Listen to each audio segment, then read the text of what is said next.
Milestone ট্র্যাজেডির পর ঘনবসতিপূর্ণ রাজধানী ঢাকার বাইরে বিমান প্রশিক্ষণের দাবি জোরালো হয়েছে।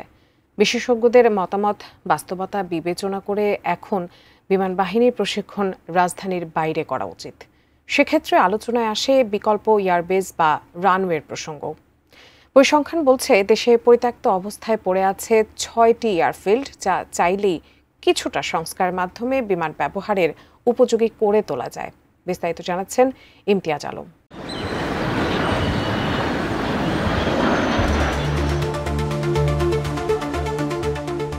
বাংলাদেশের বেসামরিক বিমান চলাচল কর্তৃপক্ষ বেবিচকের তথ্য অনুযায়ী বাংলাদেশে বর্তমানে অন্তত ৬টি পুরনো এবং পরিত্যক্ত এয়ারস্ট্রিপ বা এয়ারফিল্ড রয়েছে, যেখানে নিয়মিত কোনো বাণিজ্যিক বা সামরিক বিমানের কার্যক্রম নেই। অথচ অল্প মেরামতেই সেগুলো বিমান প্রশিক্ষণ উপযোগী করা যেতে পারে বলে মনে করছেন এভিয়েশন বিশেষজ্ঞরা।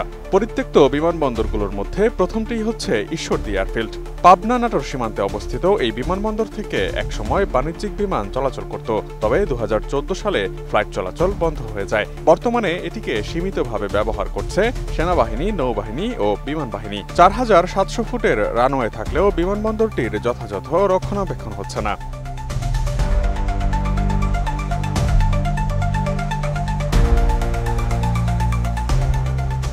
বিশ্বমানের থার্মিক্স রড, সালাম স্টিল থার্মিক্স, দেশের একমাত্র থার্মিক্স রড।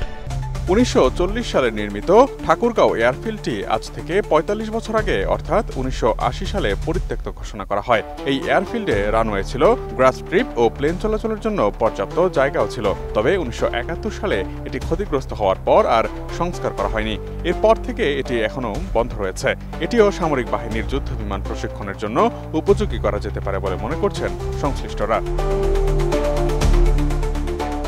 প্রশিক্ষণের জন্য কুমিল্লা এয়ারস্ট্রিপও অন্যতম একটি জায়গা হতে পারে বলে মত বিশেষজ্ঞদের। দ্বিতীয় বিশ্বযুদ্ধের সময় নির্মিত হয় কুমিল্লার এই এয়ারস্ট্রিপ।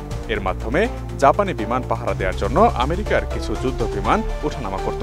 এরপর আনুষ্ঠানিকভাবে ফ্লাইট চালু হলে কুমিল্লা বিমানবন্দর দিয়ে অনেক যাত্রী ঢাকা ও চট্টগ্রাম সহ বিভিন্ন স্থানে যাতায়াত করতেন। কিন্তু 1986 সালের পর কুমিল্লা বিমানবন্দর থেকে সব ধরনের বিমান চলাচল বন্ধ হয়ে যায়। বর্তমানে এটি পরিত্যক্ত অবস্থায় রয়েছে।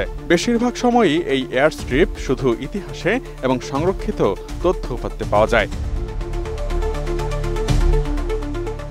পরিত্যক্ত অবস্থায় থাকা আরেক এয়ারফিল্ড লালমনিরহাট বিমানবন্দর। একসময় এটি এশিয়ার দ্বিতীয় বৃহত্তম বিমান ঘাঁটি ছিল। বর্তমানে বাংলাদেশ বিমান বাহিনী ও Bangladesh Aerospace and Aviation University এখানে সীমিতভাবে কার্যক্রম চালালেও ফাইটার বা প্রশিক্ষণ বিমান চালানো হয় না এয়ারফিল্ডটিতে। দ্বিতীয় বিশ্বযুদ্ধের সময় তৈরি এই বিমানবন্দরটি 60 বছরেরও বেশি সময় ধরে পরিত্যক্ত অবস্থায় পড়ে আছে, যা অল্প কিছু মেরামতেই চালু করা সম্ভব। যুদ্ধবিমান প্রশিক্ষণের জন্য ব্যবহার করা হতে পারে বাংলাদেশের টাঙ্গাইলের এয়ারস্ট্রিপটিও। বর্তমানে এটি বিমান বাহিনী প্রশিক্ষণের জন্য সীমিতভাবে ব্যবহার করছে। দ্বিতীয় বিশ্বযুদ্ধের সময় মার্কিন বাহিনীর বেজ হিসেবে ব্যবহৃত হয়েছিল ফেনী এয়ারফিল্ডটিও। ফেনী এয়ারফিল্ডের 48 একর জায়গার উপর একটি রানওয়ে হওয়ার কথা থাকলেও সেখানে 2006 সালে ফেনী গার্লস ক্যাডেট কলেজ স্থাপন করা হয়। বাকি অংশ এখনও সম্পূর্ণ পরিত্যক্ত অবস্থায় পড়ে আছে।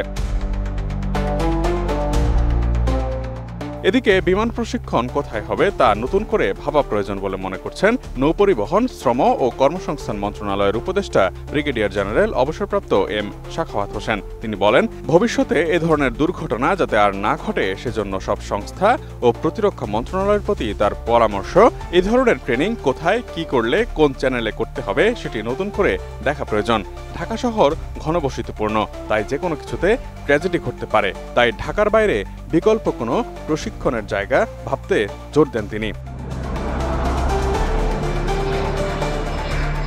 Imtiaz Alam, desk report, ATN news.